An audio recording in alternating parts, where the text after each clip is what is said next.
여러분 안녕하십니까. CJB 시사 토론입니다. 민선 7기가 시작된 지 2년이 지났습니다. 임기 4년 중에 절반이 흐른 셈인데요. 그동안 충청북도에는 많은 일들이 있었습니다. 코로나19라는 어려운 상황 속에서도 오창의 방사관 가속기가 유치되면서 도민들에게 많은 힘이 됐고 또 여러 차례 도전한 끝에 미래해양과학관도 유치하게 됐는데요. 이제 문제는 경제입니다. 코로나19로 인한 경기 침체를 극복하기 위해 현재 충청북도에서도 충북형 일자리 정책 그리고 일명 충북형 뉴딜 사업이 또 추진되고 있는 상황인데요. 자, 오늘 이 시간에는 민선 7기 절반을 넘어서는 시점을 맞이해서 충북도정의 성과와 과제에 대해서 짚어보고 이야기 나눠보겠습니다. 이시종 충청북도지사, 정초시 충북연구원장 나오셨습니다. 어서 오십시오. 네, 안녕하십니까. 네. 자, 이제 오늘 지사님 또 나오셨는데요. 이제 민선 7기 절반이 지났고 이제 지사로 재임하신 지가 이제 총 10년이 됐는데 이런저런 이제 생각들이 많이 나실 것 같습니다. 그동안에 좀 소회와 더불어서 도민 여러분들께 좀 인사 말씀 부탁드립니다. 그동안에 제가 그 도지사 역할을 충실히 수행할 수 있도록 성원해 준 도민 여러분께 먼저 감사드립니다. 제가 이제 그 도지사에 부임한 지가 10년이 됐습니다. 10년이면 강산도 변한다고 했는데 실제 우리 충북의 강산이 많이 변해가고 있다고 저는 그렇게 생각합니다. 우선 그 2010년 제가 부임하기 직전에 우리 충북의 인구가 155만이었죠. 2010년 6월 달에. 네. 그 이제 최근에 이제 통계가 164만을 넘으시니까 한 10년 동안에 9만이라는 충북의 인구가 늘었습니다. 네. 세종시에 한 4만 정도가 뺏겼다고 볼 경우에 그래도 우리가 한 9만 정도 늘으시니까 참 요새 그 지방은 인구가 줄어드는 그런 입장에서 충북의 인구가 9만이 늘었다는 것은 아주 획기적인 그런 일이다 이렇게 생각을 하고 또 그동안에 우리 충북의 경제가 저는 이제 만년 하위권에 이렇게 머무르다가 최근에 우리 충북의 그 경제 성장률 이런 것이 이제 전국 1위를 달성하는 거 보면은 그동안 많은 변화가 있었다 이렇게 생각합니다. 또 지난 2년 동안에도 제가 이제 이렇게 개인적으로 보면은 국군에 대항은 우리 도운이라 그럴까요? 도운이 상승기를 맞이한 것이 아닌가 그런 생각합니다. 네.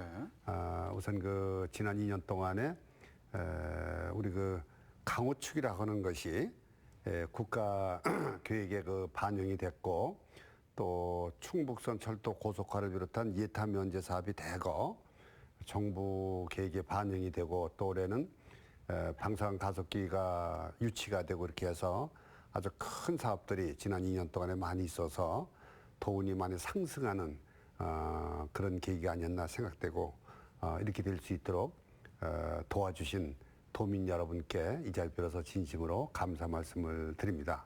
네. 도운이 많이 상승하는 시기입니다. 이렇게 말씀해 주셨는데요. 이제 민선 7기 이제 2년이 지났습니다. 지난 2년을 돌아봐야 되는 시점이 됐고요. 이제 나머지 2년, 그러니까 앞으로 이제 어떻게 계획할지에 대해서 생각해 보는 시간이 됐는데요. 지난 2년 이제 원장님께서는 연구원에 계시니까요. 어떻게 좀 평가하시는지가 궁금하고 현재가 조금 코로나19 때문에 어려운 상황입니다. 현재는 또 어떻게 진단하시는지까지 궁금합니다. 우리 도정 목표가 그 2020년까지 그 4% 경제를 달성하는 거였습니다. 네. 그런데 2018년까지 그 통계를 보면 2010년도 민선 5기 출발했을 때가 전국 비중이 3.0%였습니다. 근데 지금 이제 2018년 기준으로 3.63%까지 올라왔습니다. 이게 어떤 의미를 가지냐면은 지금 과거에 그 충북 경제가 이렇게 규모가 작을 때는 이 경제적 충격이 왔을 때, 예를 들어서 2008년 금융위기라든지 외환위기 왔을 때는 이래 충격이 오면 그 충격의 여파가 굉장히 빨리 다가섭니다. 네. 그 충격 효과가 굉장히 크고 또 회복하는 데 시간이 상당히 걸리는 이런 특징을 갖고 있습니다. 근데 요새 최근에 이제 코로나로 인해서 6월 24일 날 IMF에서 수정 전망을 냈습니다. 네. 그때 세계 경제가 3.0% 마이너스에서 마이너스 4.9%로 더 나빠질 거다. 그리고 한국 경제도 마이너스 1.2%에서 마이너스 2.1%로 더 나빠질 거라고 이렇게 전망을 했습니다. 네. 근데 이 충북의 그 통계를 이렇게 보면은 4월, 5월을 거쳐서 그 거시 지표가 전국에 비해서 비교적 굉장히 안정적입니다. 네. 그러니까 이 이유를 저는 충북의 경제 규모가 어느 정도 컸기 때문에 이 충격을 버틸 수 있을 만한 힘이 생겼다 이렇게 판단이 됩니다. 그런 의미에서 봤을 때 요 민선 이제 7기 2년을 지났습니다만은 저희들이 이 경제 이 기초 체력을 좀 튼튼히 가져간다고 하면은 코로나 위기를 어쩌면 충북이 다른 지역에 비해서 훨씬 더 잘 견디고 극복할 수 있다 이렇게 생각이 듭니다. 네. 충북은 지금 어려운 상황 속에서도 선방을 하고 있다. 그렇게 그렇습니다. 보시는군요. 자, 이 얘기를 안 할 수가 없습니다. 방사능 가속기 아까 얘기해 주셨지만 네. 또 유치를 했는데요. 결정되자마자 그 인상적이었던 게 또 지사님께서 또 큰 절을 올리셨던 걸 또 제가 TV에서 봤습니다. 그때 심정이 어떠셨나요? 하여튼 그 이루 말할 수 없이 하여튼 감격스럽고 그때 당시에 참 호남으로 가느냐 우리 충북으로 오느냐 가지고서 굉장히 그 신경을 많이 쓸 때 우리 충청권 도민들이 180만이 넘는 그런 그 도민들이 서명을 해주셨거든요. 네. 우리 저 청주 유치에 동조를 해주셨는데 이제 그런 것이 힘이 돼서 방사가 유치됐다 이렇게 생각이 되고 그래서 제가 이제 그때 발표되자마자 우리 도민들에게 제가 큰 절을 올렸던 게 기억이 납니다. 네. 어쨌든 그 우선 도민 모두에게 진심으로 감사드리고 이번에 이제 방사능 가속기가 우리 충북으로 올 수 있었던 그런 여러 가지 요인이 있지만은 이제 가장 큰 것은 우리가 이제 내세운 것이 다른 도와 달리 우리는 10년 동안을 준비를 해왔다. 네. 준비된 재수생이다. 이제 그것이 그런 대로 좀 많이 좀 먹혀 들어갔던 것 같고요. 또 하나는 이제 우리가 우리 충북 오창이라는 데가 우리 전국에서 가장 중심지 되는 입지 조건이 아주 좋은 곳이다. 또 이 주변에 방사광 가속기가 들었으면은 이용할 그런 반도체 산업이라든지 뭐 여러 가지 그 2차 전지 산업이라든지 이런 것들이 아주 집중돼 있는 이것이 많이 그 어필이 돼서 잘 그 이해가 돼서 이번에 방사능 가속기가 우리 충북 오창으로 유치되지 않았나 이렇게 생각합니다. 다시 한번 감사 말씀드립니다. 네. 그 이제 지사님도 이렇게 분석을 해주셨는데 원장님도 연구자 입장에서 정말 이 오창이 유치될 수 있었던 이유 어떤 거라고 분석을 하셨나요? 이건 뭐 전 당연한 결과라고 생각합니다. 그렇게 왜냐하면, 예상하셨나요? 이 작년 7월에 네. 이 일본에서 그 반도체 핵심 부품에 대한 수출 규제 조치를 내린 적이 있었죠. 이때 그 부품의 핵심 부품의 연구 개발에 가장 필요한 게 방사능 가속기라는 것이 많이 알려진 사실입니다. 그래서 그로 인해서 소재 부품 장비 산업의 획기적인 국산화를 위해서는 연구에 필요한데 방사능 가속기가 이제 필요한 시점이 됐습니다.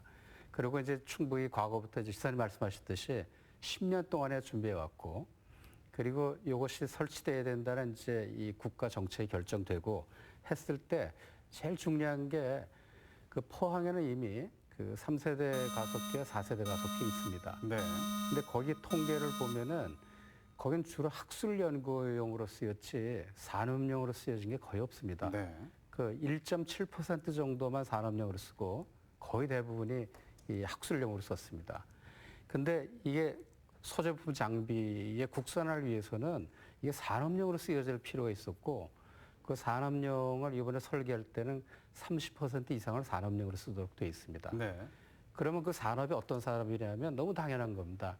바이오헬스 산업이나 ICT 반도체 산업들, 그다음 에너지 관련 산업들, 이런 소재 재료들 산업들 네. 이런 것들이 충북이 이전부터 오래전에 준비해왔던 산업과 일치하고 이런 것들이 주로 수도권에 많이 분포되어 있습니다. 네. 그러면서 산업적 활용은 이 4개 경쟁 지역에서 오창 이외에는 이런 조건을 가진 데가 없었습니다. 그러면서 보면은 이것은 당연한 선택이었다. 거의 이렇게 확신하고 계셨군요. 판단 그렇습니다. 네. 네네. 그리고 잘 하나- 들립니다. 하나 이제 그 관련돼서 네. 꼭 좀 설명을 드릴 게 사실 우리가 이제 10년 동안 우리가 준비를 이렇게 해온 거는 맞습니다만은 이제 그게 결정적으로 이제 정책으로 반영된 계기가 작년 5월 달에 문재인 대통령님께서 그 오송에 오셔서 2030 바이오 헬스 비전 선포를 그때 하셨거든요. 네. 그때 이제 저도 건의를 드렸고 충북의 많은 그 분들이 대통령님께 방사능 가속기가 절대 필요합니다. 그걸 강하게 건의드렸거든요. 그게 작년 5월인데 네. 그래서 이제 그때 바로 이제 대통령이 올라가셔서 정부 차원에서 본격적으로 검토를 막 시작을 했죠. 네.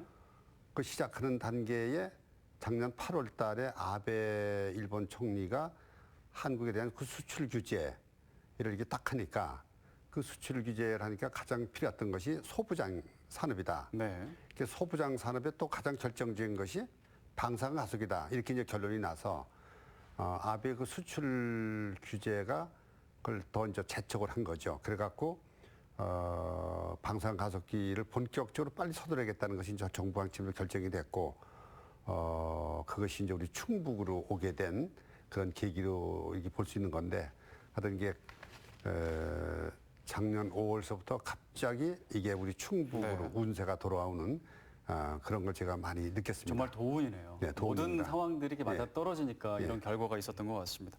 그 얼마 전에 이제 방사능 가속기가 이제 이미 설치되어 있는 포항이 이제 3세대, 4세대가 설치되어 있는데 네. 포항에 이제 다녀오신 걸로 알고 있습니다. 네, 네. 딱 보시고 나서 어떤 걸 느끼셨나요? 우선 그 방사능 가속기 관련돼서 네. 그 전문가가 그렇게 우리나라에 많지 않다는 것, 네. 이제 굉장히 고급 인력이 우리가 필요하다는 거. 운영을 하려면은 설계서부터 운영하려면. 근데 어차피 이제 그 우리나라에서는 어쨌든 그 대학계 이제 교수분들도 계시지만은 현장에서는 포항 방사능 가속기가 유일한 그런 저 시설이기 때문에 네. 포항 방사능 가속기 관계자들의 힘을 많이 좀 빌려야 되겠다. 그리고 세계 석학들을 많이 우리가 모셔 와야 되겠다. 이런 여러 가지 생각이 이제 들었고, 하여튼 굉장히 그것이 뭐 돈 들여서 방사능 가속기를 만들면 그대로 성능이 나타난 것이 아니고, 그 일부 세계 어느 방사능 가속기는 돈을 많이 들였는데 그 성능이 안 나와서 계획된 대로 안 나와서 굉장히 그 돈만 내버린 이런 경우도 있답니다. 그런 경우도 있군요. 예, 이런 경우를 볼 때 굉장히 우리가 신경을 써서 네. 설계하고 시설하고 운영을 해야 되는 그런 문제가 남아 있습니다. 네. 자, 일단은 성공적으로 구축을 일단 하는 것이 중요하겠고요. 네. 방금 말씀하신 대로 잘 네, 그렇죠. 활용을 해야 될 그렇죠. 텐데 그러기 위해서는 이제 지금부터 차근차근 잘 지원을 충청북도에서 해야 될 텐데 네. 어떤 지원 계획을 좀 갖고 계십니까? 방사능 가속기는 일단 그 내년 말까지 우리 충북도에서 청주시하고 같이 네. 부지를 만들어서 제공해 줘야 됩니다. 완벽한 그 이 부지를. 그러면 이제 2022년 1월부터 그 정부가 거기에 이제 착공을 시작을 해서 27년까지 완공을 해서 28년도에 가동한다. 네. 그런 계획이거든요. 네. 이제 그러려면 우리가 이제 부지를 만들어야 되는 문제, 그다음에 거기 들어가는 진입도로 문제, 뭐 전력 그 인입선 문제, 가스, 뭐 여러 가지 수도 이런 네. 것들 이제 그 기반 시설을 우리 해드려야 되고요. 또 우리가 이제 거기에 정주 여건을 좀 만들어서 거기 오는 그 세계적인 석학들이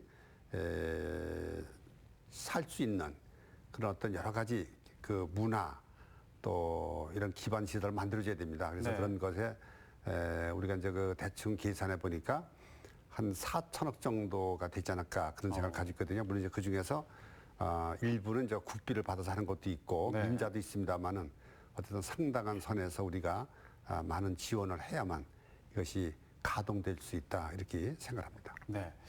그 일단은 인력 그걸 활용할 수 있는 인력이 좀 필요하다고 이제 말씀을 하셨는데 지금부터 좀 키우는 그런 노력들이 좀 필요할 것 같다는 생각이 들고 잘 구축이 됐을 때 이제 그 구축이 됐을 때 저희가 많은 얘기는 했지만 어떤 파급 효과들이 있을지 좀 네. 어떤 미래가 그려지는지 좀 궁금합니다. 이 방사능가속기의 파급 효과는 굉장히 큽니다. 네.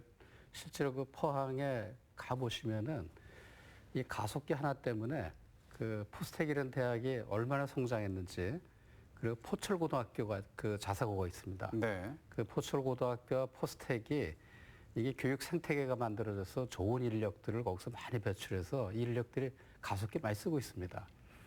그래서 저희들도 이제 인력을 이제 키우는 게 참 굉장히 큰 그 과제이기도 하고요. 그다음에 이 방사능가스가 왔을 때 그 파고 효과는 크게 이 직접 효과와 좀 이게 간접 효과가 있습니다. 그러니까 네. 직접 효과는 건축하면서 생기는 효과와 이걸 운영했을 때 생기는 효과입니다. 그걸 보통 저희 연구원에서 추정해 보니까 우리 충북에만 낼 수 있는 효과가 한 6조 원 정도로 이렇게 추정을 했습니다. 그러니까 전국 효과 빼고 충북에서만 네. 굉장히 큰 거죠. 그런데 사실은 그런 효과보다 더 큰 효과는 이런 것 같아요. 지금 이제 그 충북의 경제를 성장할 때 성장 모형이 이렇게 투자 유치를 많이 해서 그 유치를 통해서 경제를 성장시키는 이런 이 구조인데 그래서 지금까지 굉장히 빠르게 성장해 왔습니다. 근데 지금부터는 이 내생적 선순환을 해야 되는데 내생적 선순환에서 이 대학이나 연구기관이 가지고 있는 연구개발 능력과 요거를 산업에 적용시키는 그 고리가 지금 굉장히 우리 충북이 좀 취약한 구조입니다. 네. 근데 이 방사능 가속기가 오면서 요 고리를 해결해 줄 수 있어서 이게 우리 충북 경제가 이제는 이 내생적 순환을 하게 되면은 네. 이제 성장이 굉장히 안정적으로 지속 가능한 성장이 될 거로 저는 확신이 됩니다. 네. 그래서 방사능 가속기는 앞으로 이 우리 충북의 그 선순환 내생적 체계를 갖추는 데 필수적 요소다라고 생각이 들고요. 우리 한 예를 들면은 그 판교라는 데가 20만 평밖에 되지 않습니다. 네. 근데 거기서 1년 동안 그 매출이 한 80조 원에 이르고 있습니다. 80조 원 얼마나 큰 돈이냐면 우리 충북의 그 2018년도 GRDP가 명목으로 한 69조 원쯤 되거든요. 네. 그거보다 훨씬 크죠, 매출이. 그러네요. 결국 이제 이런 그 선순환 체계 갖춰주면은 이 충북의 경제가 지금부터 안정적으로 성장할 수 있는 기반이 될 수 있다고 이렇게 판단이 됩니다. 네. 그러면 아까 말씀해 주신 그런 간접 효과는 그렇습니다. 이런 뭐 것이 이렇게 다 간접 측정하기 어렵습니다. 네. 어떻게 이건 잘 앞으로- 활용하는지에 따라. 앞으로 나타날 거라고 생각이 듭니다. 네. 근데 이제 요약을 하면은 이제 방사능 가속기가 들어옴으로 인해서 우리 우선 산업이 굉장히 그 이제 이 아주 그 한 단계 더 도약이 되니까요. 네. 그래서 우리 충북이 경제 도시가 될 수가 있다, 이제 본격적인. 네. 그게 하나 이제 첫 번째 효과를 볼 수 있는 거고 또 하나는 이 방사능 가속기 관련돼서 이제 대학이 들어오고 연구소가 따라올 거거든요. 많은 이제 기관들이. 그럼 우리가 이제 충북이 과학 도시가 될 수가 있다. 과학 도시로 발전할 수가 있다. 굉장히 과학 도시로 발전할 수 있다는 것은 뭐 아직 그냥 하나의 꿈입니다만은 네.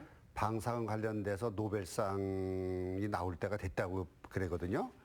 그럼 이게 우리가 잘하면은 방사능 가속기가 과학 도시를 만들고 그것이 나중에 언젠가 노벨상에도 한번 도전해 볼 수 있는 그런 큰 꿈도 우리가 그려볼 수가 있다. 이런 측면에서 경제 도시, 과학 도시 이렇게 두 가지를 우리가 요약해서 생각할 수 있다 생각합니다. 네. 이 방사능 가속기 얘기를 하면 이제 좀 희망의 느낌이 있고 그 장밋빛 미래에 대한 얘기를 우리가 이제 하게 되는데 네. 일단은 지금 이제 현실에 대한 얘기를 좀 이제 해야 될 것 같습니다. 네. 현실은 지금 좀 어렵습니다. 코로나19 때문에 우리 많은 도민들의 한숨이 깊어지고 있는데 일단은 지금 이 문제를 잘 해결해야 될 텐데 충청북도도 여기에 지금 관심을 가지고 추진을 하고 있는데요. 가장 많이 나오는 얘기가 충북형 뉴딜 사업을 추진하겠다, 지금 하고 있다. 이제 그런 얘기가 나오는데 일단은 이게 어떤 사업을 얘기하는 건가요? 우리가 이제 코로나19 관련된 이제 경제 회복 네. 대책이 크게 보면 다 이제 뉴딜이 아닙니다. 이렇게 볼 수 있는 거죠. 우리가 이제 그 경제 회복의 이제 큰 골자가 긴급 재난 지원금을 이제 그 4인 가족 기준 100만 원씩 드리는 거. 네. 그래서 이제 우리가 한 4,400억 정도를 투입을 했죠. 이제 그 충북 이외 이제 경기도나 이런 데서는 이제 추가로 다 더 주는 경우가 있는데 우리는 저 긴급 재난 지원금을 한 4인 가족 100만 원씩 주는 거 이외에 우리는 저 그 추가 주는 것보다는 경제 활력적으로 다 좀 더 투자를 해보자. 네. 그래서 이제 우리가 신경 쓴 것이 취약계층이나 아니면 피해를 많이 받는 계층들 거기 특별 지원을 좀 하자. 네. 그런 쪽으로 저희들이 약 한 2천억 정도를 우리가 이제 투자를 지금 하고 있고요. 또 이제 그 밖에 우리가 이제 기업이 제일 문제니까 기업을 어떻게 할 것이냐, 활력화. 그래서 기업에 우리가 이제 지원해주는 부분이 뭐 피해 기업에 대해서 여러 가지 뭐 육성 자금을 지원해 준다든지 네. 또 보증료를 지원해 준다 이렇게 해서 그쪽에 우리가 한 2,500억 정도를 경제 기업 활력을 위해서 투자를 지금 하고 있습니다. 네. 이렇게 해서 이제 경제를 좀 살리자 이런 쪽으로 나가고 있고 또 하나가 이제 그 우리 마을 뉴딜 사업이라고 그래서 네. 그 이제 마을별로 마을 돈에 이제 모든 마을에 한 2천만 원 정도 이렇게 지원해줘서 시 지역을 빼고 이제 군 지역 말입니다. 그 지역의 동네에 가장 필요로 하는 수건 사업들, 네. 대개 이제 생활 SOC 개념들이 많습니다. 그런 것들이 이제 그런 쪽으로 해서 한 700억 정도가 이제 투자가 되고 또 이제 그거 말고 시군별로도 대표적인 사업들도 우리가 새로 개발해서 좀 이렇게 또 하고 또 하나는 이제 우리가 그 정부가 이제 그 뉴딜 사업 이런 경제 활성화 이런 조치로 금년도 기존 서 있는 예산을 빨리 집행을 해라. 네. 그것이 이제 경제 효과에 굉장히 도움이 된다고 이렇게 보고 있는 거거든요. 그래서 금년도 예산을 조기 집행하는 거 이런 쪽으로 나가지만 또 한편으로는 우리가 이제 큰 사업 프로젝트 중에서 5년 걸릴 거를 3년 좀 땡기자. 3년 걸릴 거를 1년으로 땡기자. 이렇게 네. 해서 조기 집행이죠, 그것이. 이제 그런 쪽으로 저희들이 이제 생각하고 있는 것이 한 300억 정도 사업을 좀 조기 땡겨서 하는 거. 이제 예산에 당년도 예산에 조기 집행 같은 그런 차원에서요. 이렇게 다각적으로 우리가 좀 하고 있고요. 이번에 이제 정부가 3차 추경 예산이 이제 국회에 통과가 되면은 네. 거기 관련된 뭐 디지털 뉴딜이라든지 또 그린 뉴딜이라든지 이것은 또 정부 추경이 나오면은 거기 맞춰서 또 별도로 추진할 그런 계획을 가지고 있습니다. 네. 충북형 누딜 사업 안에 뭐 다양한 사업들이 많습니다. 근데 얘기를 들었는데 사실 이게 뭐 제 입장에서는 어느 정도 효과가 있을지 감은 사실 안 잡히거든요. 그래도 이제 그 원장님께서 보셨을 거 아닙니까? 그렇습니다. 어느 정도 좀 침체된 경기에 좀 도움이 될까요? 네, 먼저 그 뉴딜 사업에 대해서 네. 우리 시청자분들께 좀 알기 쉽게 그 설명이 좀 필요할 것 같습니다. 네네. 이 뉴딜 사업이 원래 1933년도에 루즈벨트가 이제 시작했던 건데 이 경기가 극심하게 침체됐을 때 새로운 대책으로 다 나온 겁니다. 네. 뉴딜인데 이거 보통 세 단계를 거치는 걸로 이렇게 이 구조가 되어 있습니다. 아마 이건 이 보통의 정설 같아요. 근데 첫 번째 단계는 이 경기가 굉장히 나빠졌을 때 그 피해자들에게 직접 지원을 해주는 겁니다. 네. 보통 이제 재난지원금이나 기타 피해 계층에 지원해 주는 거를 다 여기에 속하죠. 그걸 보통 이제 구제 사업이라고 하고 두 번째는 이게 어느 정도 되면은 그 다음 단계는 경제를 단기간에 좀 회복시키기 위해서 공공투자나 이런 걸 많이 일으킵니다. 네. 그래서 우리 이 충북에서 지금 하는 뉴딜 1, 2, 3호는 네. 이런 그 단기의 회복 정책이라고 보면 되겠습니다. 그래서 일자리도 빨리 만들고 이 경기를 빨리 회복시키려고 하는 것이죠. 네. 그다음에 세 번째 단계는 이런 큰 이제 위기 상황을 겪었을 때 이 경제 체질 자체를 좀 이렇게 구조적으로 개혁하는 겁니다. 네. 혁신하고. 그러니까 이것이 이제 정부에서 얘기하는 이제 디지털 뉴딜이나 그린 뉴딜 다 여기에 속하겠죠. 그래서 이 충북에서도 지금 이제 이런 것들을 이제 준비를 하고 있습니다. 네. 그래서 여기 맞췄을 때 코로나 위기에 어느 정도 이제 우리가 포스트 코로나 시대에 우리 충북의 경제 체질을 근본적으로 바꾸고 그리고 새로운 발전의 모멘텀을 만들기 위해서 어떤 전략이나 정책을 해야 될지를 지금 이제 계획을 하고 있습니다. 네. 도움이 된다고 보시는 건가요? 그렇습니다. 네. 이거는 단기간에 경기 회복을 하는데 극히 필수적이고 꼭 해야 될 사업들입니다. 네, 그렇군요. 하나 저 추가하다 제가 네네. 말씀을 드리면은 우리가 이제 그 충북이 지난 5월 달에 이렇게 경제 지표를 보면은 그 고용률이 69.9% 그래서 전국 1위를 차지했습니다. 네. 5월 달에. 그다음에 이제 그 실업률은 낮은 순으로 우리가 3위. 그다음에 이제 수출이 전국이 23%가 이게 많이 다운이 됐는데 전년 대비 네. 충북은 플러스 0.2%가 증가됐거든요. 뭐 소폭이지만 그래서 수출 증가율 우리가 1위를 차지하고 있습니다. 네. 이제 그것이 우리가 이제 그동안에 이 투자 유치를 많이 해서 제조업에 많이 투자를 했기 때문에 그 제조업 비율이 전국이 한 27%인데 우리가 49.1%거든요. 네. 그 제조업 비율이 높으니까 경제 체질이 많이 강화되고 탄탄해졌다 이렇게 보면 됩니다. 근데 서비스업 위주로 다 했던 돈은 굉장히 지금 심각한 피해를 많이 받고 있는 거죠. 그래서 우리 코로나 전국임에도 불구하고 충북은 그런 데로 그래도 다른 데에 비하면 양호한 편이다 이렇게 보시면 되고 네. 이제 이런 거를 우리가 이제 같이 더 뒷받침해주기 위해서 뭐 우리 SOC 뉴딜이다 또는 뭐 그린 뉴딜이다 디지털 뉴딜이다 뭐 경제 활력을 위해서 여러 가지 또 뭐 투자 준다 이런 것들이 이제 약한 현재 우리가 한 1조 한 3천억 정도를 투자하거든요. 이거 말고 이제 그 앞으로 또 이제 뭐 시군 대표사 패면은 한 1조 한 7, 8천억 정도 될 거로 보는데 이걸 빨리 투자를 해서 하여튼 이게 저 경제가 좀 일어날 수 있도록 계속 노력을 할 겁니다. 네, 현재 지금 이제 뭐 다들 어렵다 보니까 그 사람 쓰기가 힘들어서 지금 일자리들을 좀 잃고 있는 분들이 많아지는 것 같습니다. 네. 충북에서도 이 부분에 있어서 관심을 가지실 텐데 좀 고용률을 높이기 위한 일자리 정책도 좀 추진되는 게 있나요? 지금 뭐 여러 가지 대책을 많이 세워나가고 있죠. 네. 우리 이제 이 코로나로 인해서 그 피해 계층, 소상공인, 그다음에 이제 뭐 버스, 택시 업계 이런 데가 굉장히 타격이 크거든요. 그런 데를 우리가 이제 좀 지원해줘서 그 좀 경기가 돌아갈 수 있도록 좀 하자.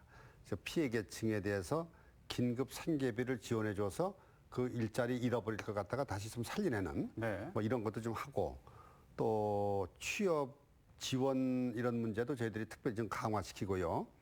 또 긴급 사업비라고 그래서 이 코로나19에서 피해받는 기업에 대해서 우리가 일정 부분 지원해줘서 고용이 안정이 되게 유지가 되게 그 직원을 갖다 이제 내보내는 것이 아니라 뭐 그런 거에 우리가 예산을 지원해 준다니 이렇게 해서 고용이 계속 유지될 수 있도록 여러 가지 대책을 네. 세워나가고 있습니다. 네. 그동안 이제 충북이 지난 2년 동안 충북에서 투자 유치가 어느 정도 이루어졌는지도 궁금하네요.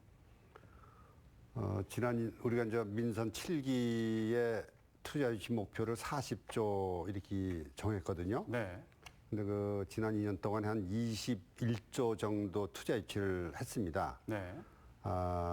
이제 앞으로 20조 정도를 더 투자 유치를 해야 되는데 남은 2년 동안에 이제 코로나 이런 여러 가지 상황으로 20조를 유치하기는 그리 쉽지는 않을 것이다 이렇게 이제 보고 있고 그렇기 때문에 우리가 좀 더 노력을 좀 많이 하자. 그래서 지금 아주 투자 유치에 저희들이 아주 올인을 좀 하고 있습니다. 네. 우리가 이번에 이제 뉴딜 관련돼서도 투자 유치 관련돼서 1,900억 이상을 이번에 저 예산을 세웠거든요.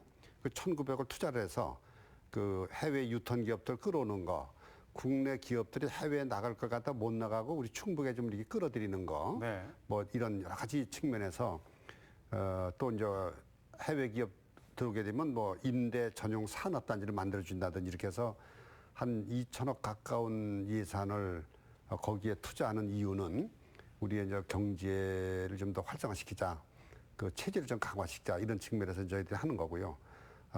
어쨌든 이런 저런 거로 인해서 우리 충북이 하여튼 투자 유치에 관해서는 굉장히 신경을 많이 쓰고 있다 이런 좀 말씀을 드리고 네. 하나 이제 제가 이제 뭐 말씀을 이렇게 뭐 민선 7기 때 40조 이렇게 하니까 별거 아닌가 보다 이렇게 생각할지 모르지만은 우리 충북을 빼놓고 다른 시도에서는 네. 거의 상상을 못하는 아주 엄청난 숫자다 이렇게 보시면 될 겁니다. 네. 그 40조 기업 유치 그리고 지난 2년 동안 20조 네, 원을 달성했다. 이게 어느 정도 느낌인지 조금 이해를 시켜주시면 좋을 것 같습니다. 보통 이제 네. 이론적으로는 그렇습니다. 10조 원의 투자 유치를 하면은 보통 한 3조 내지 3조 5천억 정도의 GRDP가 늘어나는 걸로 이렇게 분석이 됩니다. 네. 그러면 이제 충북이 지금 이제 실제로 따져봤을 때 한 65조 원 정도 GRP를 가지고 있는데 네. 이 중에서 5% 성장을 하려면은 한 3조 한 2천억 원 정도가 추가로 늘어나야 돼요. 그러면 10조 투자 유치가 돼서 이 투자가 생산 현장에 투입될 수 있다고 하면은 그것만으로도 3조 원 이상의 효과가 생깁니다. 네. 그리고 지역에서 이전에 기존에 생산했던 합치면은 경제가 적어도 5% 내지 6, 7%까지 쭉 성장할 수 있는 구조입니다. 네. 그래서 이 10조 원 투자 유치를 했다는 것은 저희들이 생각할 때 굉장히 큰 겁니다. 그리고 이게 10조 원을 이제 우리는 이제 투자 유치를 했고 이 투자 유치된 기업들이 실제로 생산 활동에 이어지도록 이제 만드는 것이 네. 이제 저희들이 노력해야 될 과제라고 볼 수 있겠습니다. 네. 그 충북 같은 경우에는 그동안 충북만의 특화 산업을 이렇게 육성하기 위해서 노력을 많이 했잖아요. 그런 방향으로 계속 가야겠죠. 그렇습니다. 이게 미래 유망 산업들이기도 하고요. 네네. 그리고 앞으로도 이 충북이 6대 신성장 동력 산업을 정하고 그다음에 또 세계 유망 산업을 정해서 한 것들은 아마 다른 시도에서 찾아볼 수 없는 네. 굉장히 전략적인 선택이었다고 생각이 됩니다. 이게 미래 유망 산업이고 네. 그러니까 이걸 중심으로 이제 성장이 될 겁니다. 그런데 이제 그 이전에 이제 전통 산업이라고 하는 산업들과 어떤 균형을 가지면서 같이 동반 성장해야 될 것인지 이것이 이제 저희들이 하나의 과제이긴 하지만 지금으로 봐서는 굉장히 동반 성장 구조를 갖추고 있습니다. 네. 충북의 6대 신성장 산업 아마 들어보신 분도 있고 생소하신 분도 있을 텐데 지금 충청북도가 내세우고 있는 계획입니다. 이 안에는 이제 바이오 헬스 산업도 포함되어 있고요. 네. 좀 6대 신성장 산업이 어떤 건지 조금 설명을 좀 해주신다면요. 그게 이제 제가 2010년도에 도지사에 와서 네. 충북을 어떻게 경제를 이끌어갈 것인가 생각해 봤는데 네. 충북에서 바다가 없죠. 네. 바다가 없으니까 여기다 조선업을 할 수도 없고 네. 철강업을 할 수도 없고 자동차 공장을 유치할 수도 없거든요. 바다가 없기 때문에. 네. 화학도 어렵고. 그래서 내륙 지방에 적합하면서 미래 유망 산업이 뭔가를 한 것이 바이오 산업, 네. 그다음에 화장품 뷰티 산업, 그다음에 태양광 산업, 그다음에 이제 반도체 ICT 산업, 네. 또 유기농 산업, 뭐 이런 관광이래 갖고서요. 이제 그런 것을 우리가 6대 신성장에 이제 넣은 거죠. 네. 근데 그것이 그 아주 그 세계적인 흐름에 딱 맞아 떨어졌다고 보시면 됩니다. 그러니까 우리 적어도 한국에서는 우리가 이제 먼저 선점해 나갔죠. 바이오 산업 선점해 나갔고 화장품 뷰티는 그때 제가 와갖고 그걸 뭐 처음 시작한 거니까 그저 K 뷰티라는 용어를 제가 이제 만들면서 해갖고 우리나라 화장품 수준이 그때부터 아주 확 일어났거든요. 지사님이 그 기본적으로 그 단어 신조를 만드시는 걸 잘하시는 것 예. 같습니다. 강호축도 만드시고요. 영충어도 만드셨잖아요. 이따가도 잠깐 K뷰티가 지금 이제 보편화돼 네. 있죠. 근데 네. 우리가 이제 2013년도에 이제 화장품 뷰티 엑스포를 하면서 써먹은 용어인데 네. 뭐 그런 거, 그다음에 태양광 같은 것도 이제 그때 막 시작할 때인데 이것이 세계 경제 흐름과 딱 맞아 떨어져서 네. 우리 충북이 아주 굉장히 여기에 나름대로 빛을 많이 보고 있고 효과를 많이 보고 있다 이렇게 생각합니다. 이제 우리 충북이 이렇게 하니까 우리 각 시도가 다 지금 충북에서 추진하고 있는 6대 신성장 쪽으로 방향을 많이 틀어서 따라하는군요. 그래서 우리가 이제 굉장히 또 지금 경쟁 관계에 있다 이렇게 보시면 되겠습니다. 그 당시에는 이제 성견지명이 있으셨고 당시에 처음 이 얘기가 나왔을 때는 좀 생소한 느낌이 있었는데 그렇습니다. 지금은 되게 자연스러워졌어요. 네. 어느 정도 지금 성과가 어느 정도로 나오고 있나요? 바이오나 뭐 화장품. 일단 요즘 코로나 사태가 어쩌면 이것이 하나의 기폭제가 될 가능성이 큽니다. 네. 이 코로나 사태는 기본적으로 그 사회적 거리를 두는 겁니다. 그 또 하나는 감염병에 대한 두려움이 있습니다. 네. 그러면 이제 이런 것을 해결할 수 있는 산업이 바이오헬스 산업입니다. 바이오헬스 산업은 우리 건강, 그다음에 생명, 그다음에 방역 이 관련된 것이 전부 다 바이오헬스 산업이고 네. 이것이 충분히 오래전부터 선점해 왔기 때문에 코로나로 인해서 이 성장의 기회가 굉장히 많이 생겼습니다. 특별히 화장품도 마찬가지로 네. 기능성 화장품에 대한 수요가 많이 생길 거고요. 또 유기농도 마찬가지입니다. 나름 먹는 거에 대해서 사람들이 위생적이고 건강한 식품을 많이 소비하려고 할 거고요. 네. 그러면서 이제 유기농까지도 굉장히 수요가 커질 거고 또 하나는 이 비대면 사회로 자꾸 갈 때 이 앞으로 큰 트렌드는 4차 산업혁명 기술을 굉장히 확장적으로 발전할 건데 네. 우리가 오래전부터 ICT 산업 쪽으로 굉장히 특화해 왔습니다. 그런 의미에서 봤을 때 여기 이 4차 산업혁명 기술들을 확대할 때 우리 충북의 IT 산업이 굉장히 큰 기여를 하게 될 거로 생각이 들고요. 네. 또 하나는 마찬가지로 우리 6대 신성장 쪽에 신교통도 있습니다. 그 자율주차 이런 거 다 거기에 해당되는 거고요. 또 하나 에너지도 마찬가지인데 에너지도 우리 태양광이나 2차 전지 네. 또 저희들이 이제 계획을 하고 있습니다만 수소 경제 그러니까 이런 것들이 전부 다 이 코로나 사태와 관련해서 어쩌면 굉장히 기회가 될 요인들이다 이렇게 생각이 듭니다. 이제 여러 개를 추진하고 있는데 뭐 이렇게 그 느낌상 좀 한두 개를 좀 이렇게 집중적으로 해야 되는 여러 개 다 하다가 다 놓치는 건 아닌가 뭐 이런 생각도 드는데 또 그런 건 아닌가요? 이미 점유율이 충분히 있나요? 기반을 닦고 왔고 발전해가 가는 중이기 때문에 네네. 이거는 어느 하나를 포기하고 할 게 아닙니다. 다 같이 가져가도 가야 살 수 있다. 그렇습니다. 네. 10가지를 할 걸 갖다가 6가지를 줄여서 한다. 이렇게 이것도 줄인 거다. 그러시는군요. 알겠습니다. 네, 오늘 또 얘기할 게 많기 때문에 또 다음 주제로 좀 넘어가면 그 충청북도에서는 현재 이제 청년이 행복한 충북을 만들기 위해서 여러 가지 복지 정책을 추진하는 것으로 알고 있습니다. 사실 이제 비수도권 같은 경우에는 청년들이 좀 많이 떠난다는 그런 좀 고민들이 있기 때문에 여러 가지 정책들을 많이 펼치는데 청년들을 위한 복지 정책 어떤 것들이 좀 추진되고 있나요? 우선 우리가 이제 그 기업의 특히 중소기업, 네. 중소기업에 들어오는 그 청년을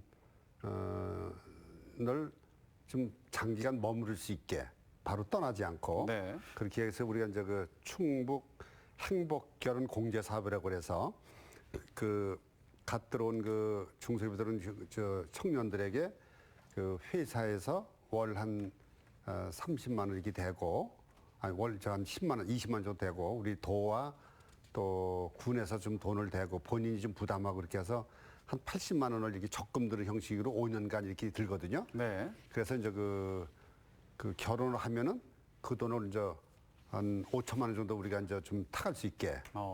그래서 그거를 우리가 이제 한 700명 그동안 해왔는데 네. 올해 이제 1000명까지 늘려서 이제 그걸 하니까 이제 그것이 뭐 일종의 좀 미끼가 됐다고 그럴까? 네. 그래서 이제 그 청년들이 떠나질 않고 중소기업에 그냥 근무를 하는 이제 두 부부가 만약에 결혼을 그렇게 한다 그러면 1억 정도 생기는 거죠. 결혼 자금으로. 그렇죠. 이런 거를 우리가 이제 좀 적극적으로 하고 있고 네. 또 우리가 이제 공공기관의 그 인재 채용 충북에 있는 공공기관은 충북에서만 이렇게 충북에 이제 대학생들만 이제 입학 시험을 볼 수 있게 이렇게 했는데 입사 시험을 지난번에 이제 그 충남 대전 이렇게 하고 협의를 해서 네. 대전에 있는 모든 공공기관에도 충북의 대학생들이 가서 시험을 볼 수 있게. 네.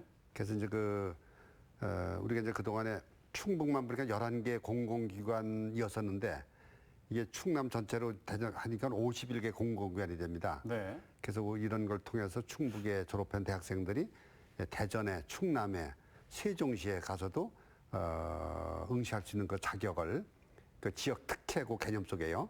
그러니까 거기서 시험 뭐 전국에서 다 시험 볼 수 있는데 충북 출신이 가서 대전이나 이런 데서 시험 보면 어드밴테이지가 있다는 건가요? 그 이제 일정 할당을 지역 할당을 줬죠. 그렇죠, 그렇죠. 지역 할당을 준 거에 우리도 충북의 지역 할당을. 충북 사람들도 응시할 수 있는 거 지역 할당 개념에. 그렇군요. 네. 그래서 이제 기회를 많이 뭐 늘린다든지 네. 이런 걸 좀 하고 있고 또 우리가 이제 서울에 있는 그 대학생들 충북 출신 대학생들 좀 공부 좀 열심히 해서 어떤 뭐 좋은 일자리를 갈 수 있게 하기 위해서 학사를 하나 만들고 있는데 네. 이번에 이제 동서울 학사를 또 하나 만들었죠.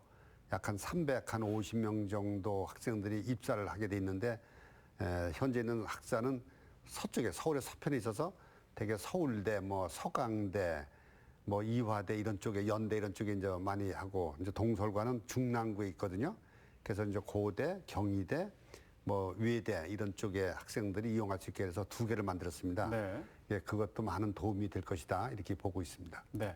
그 원장님께서 판단하시기에는 이제 충북의 청년 관련 이런 정책 이런 것들은 어떻게 보시는지 조금 뭐 부족한 면 같은 거 뭐 보시는 네. 게 있을까요?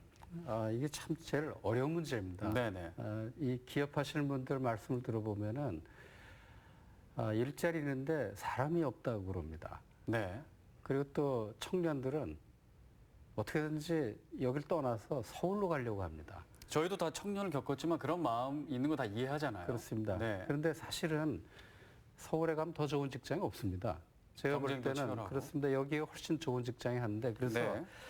이 청년들이 이 교육 현장에서 제대로 산업 현장의 실상을 잘 알고 자신의 필요한 눈높이도 좀 맞추고 그렇게 해서 그 미스매치를 없애주는 게 굉장히 중요한 첫 번째 과제일 것 같은 생각이 듭니다. 네. 근데 이걸 전부 교육기관에서 하기 때문에 우리 도가 어떻게 할 수 있는 게 잘 없어요. 그래서 이 교육과 이 지자체 간에 뭔가 이게 제휴나 이런 걸 해서 이 교육이 제대로 산업 현장에 인력을 공급할 수 있고 할 수 있도록 이 장치가 좀 있어야 될 것 같고요. 네. 또 하나는 실제로 교육이 산업에 필요한 인력들을 좀 많이 이렇게 배출해야 됩니다. 근데 보면 이제 기업 현장 얘기를 들어보면은 사람이 왔는데 잘 쓰기가 어렵다 이런 사람도 있고요. 그래서 이런 숙련도가 좀 일치될 수 있도록 네. 그 교육 현장과 산업이 좀 잘 연결될 수 있도록 하는 게 굉장히 중요한 과제일 것 같습니다. 네. 이거는 뭐 충북만 문제가 아니고 비수도권의 이 모든 시도가 겪는 아주 공통의 문제입니다. 청년은 다 유출되고 그리고 이 순유출이 높고 그래서 잘 들어오진 않고 네. 하는데 그래도 충북은 조금 나은 편입니다. 다른 지역에 비해서요? 그렇습니다. 예, 그런데 저희가 이제 정말 기대를 하는 거 아까 방산가속기 이렇게 말씀했지만 저는 이 가속기가 굉장히 그 청년 고용을 창출할 뿐만 아니라 청년을 유입하는데도 굉장히 큰 역할을 할 거다 이런 기대를 합니다. 그러니까 예를 들면 말씀하신 대로 따지면 방사능가속기가 곧 이제 구축이 되니 그 충북에 있는 여러 대학의 방사능가속기 관련 뭐 전공이나 이런 과를 또 만들어서 배출을 시켜서 바로 연결할 수 있는 그렇습니다. 그런 네. 것들을 그것도 노력을 가능하죠. 해야겠네요. 예, 그래서 네. 저희가 이 교육 생태계를 제대로 만드는 것이 굉장히 급선무일 것 같은 생각이 듭니다. 네. 그 이제 하나 참고로 이제 말씀을 드리면은 이제 그 통계 중에 네. 구인 회사에서 사람을 구하는 구인자 네. 나누기 그 취직하고 싶어하는 구직 그 이제 구인 구직 배율이라고 그러죠. 그게 이제 그 우리 충북은 구인자 나누기 구직자가 거의 0.9 정도 이렇게 되거든요. 네. 이제 딴 데는 뭐 이게 그 구직자는 많은데 들어갈 자리가 없어 갖고 그게 뭐 0.6 이 정도 보통 되는데 네. 그게 우리 거의 1에 가깝죠. 근데 특히 그 진천 같은 데는 진천 음성 같은 데는 구인자 나누기 구직자가 3이 넘습니다. 3. 그러니까 사람은 많이 필요한데 들어갈 사람이 없다는 얘기죠. 네. 그러니까 충북이 사실은 일자리가 더 많다는 얘기잖아요. 일자리가 다른 도에 비해서 일자리가 많은 편입니다. 네. 많은 편인데 거기 들어갈 사람이 없어서 이게 문제다. 특히 그 하여튼 진천 음성 이런 쪽에는 거의 그 3.0, 3.1 이렇게 나오거든요. 그걸 보면은 충북이 기업을 많이 유치해서 들어갈 일자리는 많이 있다. 다만 그 들어가는 사람이 별로 없다. 이제 이것이 이제 문제다. 이렇게 보시면 되겠습니다. 네, 그런 고민을 계속 해야 될 것 같습니다. 자, 앞서서 이제 방사능가속기 얘기해 주셨지만 충북에 또 다른 성과가 있습니다. 바로 미래해양과학관의 유치를 성공한 건데요. 이 유치가 확정된 거잖아요. 네, 네. 그렇죠. 그 미래해양과학관, 네, 이 설립 어떤 의미가 있을까요? 미래해양과학관은 충북이 바다가 없기 때문에 네. 충북의 바다를 달라. 그렇게 이제 우리가 주장을 했죠, 정부에. 캐치프레이즈죠. 캐치프레이즈로 실제 네. 그렇게 또 얘기를 많이 했고. 그래서 이제 제가 늘 이야기하는 게 충북의 바다를 줄 의무가 국가는 있다, 헌법에. 네. 또 우리는 당연히 바다를 달랄 권리가 있다. 평등권, 뭐 행복 추구권 뭐 이렇게 이제 빗대갖고 네. 그것이 그래도 주요를 이렇게 했습니다. 사실은 미래해양과학관을 유치하기 위해서 4번을 도전했다가 실패를 하고 세 번을 실패하고 네 번째 이제 된 거거든요. 네. 한 15년 걸렸다고 보시면 됩니다. 네. 제가 이제 충주서 국견할 때부터 시작되시니까 네. 하여튼 우리 이제 청주에 그 유치가 됐는데 이것은 굉장히 하여튼 의미가 크고 충북이 바다를 갖는 최초의 기회다. 바다 중에 바다가 왔다 이렇게 보시면 되겠습니다. 충북이 바다를 갖게 되면, 바다를 품게 되면 미래해양과학관이 설립되게 되면 어떤 효과가 있는 건가요?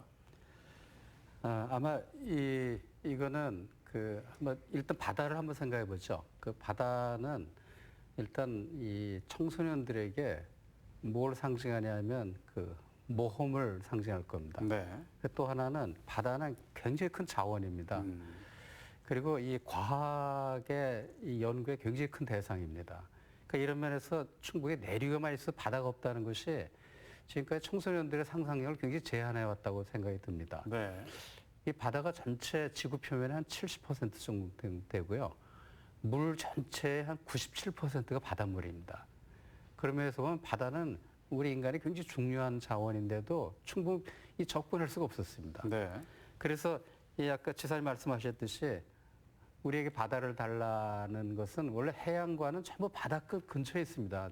뭐 부산에도 있고 뭐 이렇게 하지만 우리가 그걸 달라는 것은 기존의 통념을 완전히 깬 겁니다. 새로운 그 발상의 전환이죠. 이거를 정부가 받아들였습니다. 그래서 저희가 했는데 이거는 아마 그렇다고 저희가 이 대규모로 바닷물을 많이 여기서 큰 수족관을 만들고 이러는 것을 설계한 건 아니고 네. 그런 것도 부분적으로 조금 있지만 그거보다도 4차 산업혁명 기술을 충분히 여기다 도입을 해서 학생들, 청소년들에게 이 바다를 실제로 이 AR이나 VR이나 뭐 MR이나 이런 기술을 통해서 이 체험을 간접적으로 하지만 실제 항 체험과 비슷하게 네. 해서 이런 과학적 교육 이런 효과를 굉장히 극대화시킬 거로 봅니다. 그리고 이게 장점은 이게 큰 수족관 같은 거는요 한번 만들어 놓으면 고치기가 어렵습니다. 그런데 이런 4차 혁명 기술을 만든 것들은 업그레이드를 쉽게 할 수 있기 때문에 네. 굉장히 유연하게 이렇게 운영할 수 있고요. 그리고 저는 그렇게 판단합니다. 이 많은 해양관들이 지금 상당히 적자라고 알려져 있는데 저희는 여기서 흑자를 낼 수 있다고 생각합니다. 이 BC를 기재부에서 BC 했을 때 네. 1.16이 나왔습니다. 그러니까 이 사전 타당성 분석을 할 때도 1.16은 굉장히 높고 온 겁니다. 네. 이런 그 과학관 했을 때. 그래서 기재부에서도 굉장히 높게 평가했다 이렇게. 그동안은 사실 저희가 단순히 네. 뭐 아쿠아리움의 수족관 개념이 아니고 네. 바다의 모든 것을 보여주자 그겁니다. 바다에서 어떤 생물이 살고 바다의 밑은 어떻게 구조가 돼 있고 지질은 어떻게 해양 밑에 지질은 어떻게 돼 있고 가스는 어떻게 나오고 자원은 어떻게 분부돼 있고 바다의 모든 것을 다 한꺼번에 볼 수 있는 그런 개념이기 때문에 단순한 그냥 고기 갖다 놓고 수족관 이런 개념이 절대 아니다 이렇게 보시면 되겠습니다. 네. 어쨌든 교육적 효과 놓고 기대를 좀 많이 하실 것 같아요. 저도 기대가 되고요. 자, 또 여쭤볼 게 있는데 일단 이 질문을 좀 드려야 될 것 같아요. 계속 이제 매년마다 추진되는 오송 화장품 뷰티 산업 엑스포가 있잖아요. 네. 그게 이제 올해도 코로나 때문에 열리는지가 일단 궁금하고 그리고 이제 괴산에서 세계 유기농 산업 엑스포도 열리는데 지금 어떻게 준비가 되고 있는지까지 좀 같이 좀 얘기 좀 해주시죠. 올해 개최되는 이제 오송 화장품 뷰티 엑스포는 이제 코로나 때문에 네. 실제 개최를 못 하고요. 네. 온라인으로 개최를 합니다. 온라인으로만 개최하나요? 온라인으로. 그래서 왜냐면 이제 외국의 바이어들이나 이런 올 수 있기 때문에 그러면 사람들이 가지 못하는 그 거예요. 사람은 이제 안 오지만은 네. 대신 이제 온라인으로 하면은 그 영상을 통해서 더 많은 바이어들에게 홍보하고 소개할 수가 있는 거죠. 네. 지난번에 바이오 코리아 행사를 온라인으로 했거든요. 네. 그랬더니 오히려 더 많은 바이어들이 그 신청을 해갖고 실제보다도 더 많은 그 바이어들이 방문하고 그랬었는데 이것을 통해서 올해는 좀 해야 되겠다 이런 생각을 가지고 있고요. 네. 또 이제 괴산 유기농 엑스포는 2022년도에 개최하는 거로 해서 현재 그 정부의 승인 절차를 밟고 있습니다. 아마 그 7월 중으로는 승인이 나오지 않을까 그렇게 기대하는데 네. 이것이 승인이 되면은 아주 본격적으로 해서 우리 괴산을 충북을 K 오가닉, 코리아 오가닉 거기에 성지로 만들어 보겠다 그런 구상을 가지고 있습니다. 네. 그 지난 2년을 다 얘기하려다 보니까 뭐 여러 가지 사업들 할 얘기가 많는데 이 이야기를 좀 빼놓으면 안 될 것 같습니다. 이시종 지사님 하면 이제 뭐 아까도 이제 신조 얘기가 나왔지만 영충호, 강호축이라는 단어를 또 만드셨잖아요. 네. 자, 이게 뭐 강원도, 충청도, 호남을 잇는다라는 얘기인데 지금 이 강호축 사업이 어떻게 되고 있는 건가요?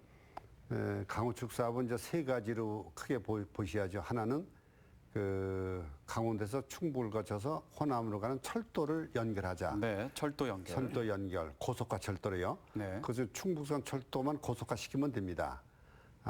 그것이 현재 진행이 되고 있고요. 다만 이제 거기에 그 호남선과 우리 충북선 철도가 연결되는 부위, 그 오송 연결선, 그다음에 제천 연결선, 원주 연결선, 그 연결 부위 가지고 지금 저 정부 측하고 여러 가지 협의를 좀 해나가고 있고요. 또 하나는 여기다가 4차 산업혁명을 좀 도입을 하자. 네. 강호축에다가. 그래서 이제 아주 그 경박 단소형의 첨단 산업을 많이 유치하는 거. 그다음에 이것이 이제 그 강호축이 백두대간하고 연결이 돼 있거든요. 백두대간을 따라서 국민 쉼터를 좀 만들어 보자. 이런 세 가지 방향으로 강호축이 현재 추진되고 있다 이렇게 말씀을 드리겠습니다. 네, 추진되고 있는데 이게 지금 뭐 아까 이제 뭐 연결선 문제가 좀 해결이 좀 돼야겠지만 그런 것들이 잘 해결돼서 성공적으로 구축이 된다면 뭐 어떤 좀 미래를 그려볼 수 있을까요? 요 강호축은 그 국가균형발전이라는 틀에서 굉장히 중요한 의미를 가집니다. 우선 첫 번째는 네. 이 강호축이 중앙정부가 계획을 해서 이렇게 밑으로 내려보는 게 아니고 밑에서 계획을 해서 중앙정부에 건의를 해서 중앙정부가 이렇게 수용한 이 소위 이렇게 이 상향식 계획이 아주 대표적입니다. 이런 계획이 없었습니다. 네. 이 8개 시도가 이게 협력을 해서 했지만 사실은 우리 충북이 주도적으로 했고 우리 지사님이 계시지만 지사님은 거의 앞장서 하셨습니다. 네. 이렇게 해서 했는데 이게 또 하나 개념은 그겁니다. 지금까지 국가경영발전 이런 방법으로 해왔습니다. 뭐냐면 우리가 낙후돼 있기 때문에 낙후된 데를 지원해 줘야 된다. 이런 개념인데 그게 아니고 강호축상의 발전 가능성이나 잠재력이 굉장히 풍부한데 이걸 지금까지 놓치고 있었던 거죠. 네. 그래서 이 잠재력을 키워서 우리 한국 경제가 당면한 저성장의 늪에서 강호축 발전을 통해서 이걸 해결할 수 있다라는 중앙정부의 설득을 통해서 이 국가균형 국토종합계획, 5차 국토종합계획에 반영이 된 겁니다. 그래서 이제 이것이 되면서 일단 제일 첫 번째는 우리 지사님 말씀하셨듯이 그 선을 이어주는 개념입니다. 네. 그러니까 호남선 KTX에서 충북선 연결하는 그래서 선으로 다 교통망이 만들어지면은 그 다음 단계는 이 교통망을 통해서 산업이나 기타 사람들의 교류, 물류 이런 것들이 다 같이 성장하는 구조로 가야 됩니다. 네. 그래서 이제 저희들이 이 선의 개념에서 이제 면의 개념으로 좀 확대해서 이 선을 중심으로 해서 전체 면을 동반 성장하는 이런 구조로 가서 국가경영 발전을 진정으로 이루고 아마 저희들이 또 하나 이제 꿈을 꾼다고 하면은 충북의 중심이 돼서 이 연결된 선이 북한을 통해서 러시아로 가서 이 유럽까지 가는 그 유라시아까지도 연결돼서 모든 물동량이나 산업 교류가 이루어지는 그 중심에 충북이 있으면 좋겠다라는 기대를 합니다. 그렇게까지 되면 좋겠네요. 그렇습니다. 자, 이제 민선 7기가 2년 남았습니다. 오늘 여러 사업들을 얘기했는데 지금 추진 중인 것도 있고 또 여러 난관들이 있는 것도 있는데 잘 차질 없이 추진이 잘 되기를 바라겠고요. 오늘 많은 말씀을 해주셨는데 마지막으로 도민 여러분들께 짧게 한 말씀씩만 해주시기 바랍니다. 도민 여러분 민선 7기 2년 동안 많이 도와주셔서 감사드리고 앞으로 남은 2년 동안 열심히 도민들과 함께 충북 발전을 위해서 일해 나가겠습니다. 그리고 특히 코로나 때문에 여러 가지 어려움이 많으실 거지가 이해를 합니다. 잘 극복하시고 특히 그 생활 속 방역, 거리두기에 아주 적극적으로 동참하셔서 충북이 계속해서 청정 지역으로 이렇게 남을 수 있도록 도와주시기를 다시 한번 부탁해 마지 않습니다. 감사합니다. 네, 원장님. 지금 우리가 당면하고 있는 코로나19는 우리에게 큰 고통과 두려움을 주고 있습니다. 그렇지만 어쩌면 이런 위기가 저희들에게 기회가 될 수도 있습니다. 이 충청북도도 그렇고 저희 연구원도 충청북도를 도와서 이 코로나 위기를 극복하고 기회가 되도록 열심히 노력하겠습니다. 우리 충북연구원은 항상 열려 있습니다. 도민들이 언제든지 와서 오셔서 저희들 자료도 보시고 같이 뭐 회의에 참석도 하시고 열려 있는 공간에 많이 참여하시길 바라겠습니다. 감사합니다. 네. 자, 오늘 민선 7기 절반을 넘어서는 시점을 맞이해서 충북도정의 성과와 또 과제에 대한 이야기 나눠봤습니다. 이시종 충북도지사, 정초시 충북연구원장이었습니다. 말씀 감사합니다. 네, 감사합니다. 네, 시세이비 시사토론 오늘 여기서 마무리하겠습니다. 함께해 주신 여러분 고맙습니다.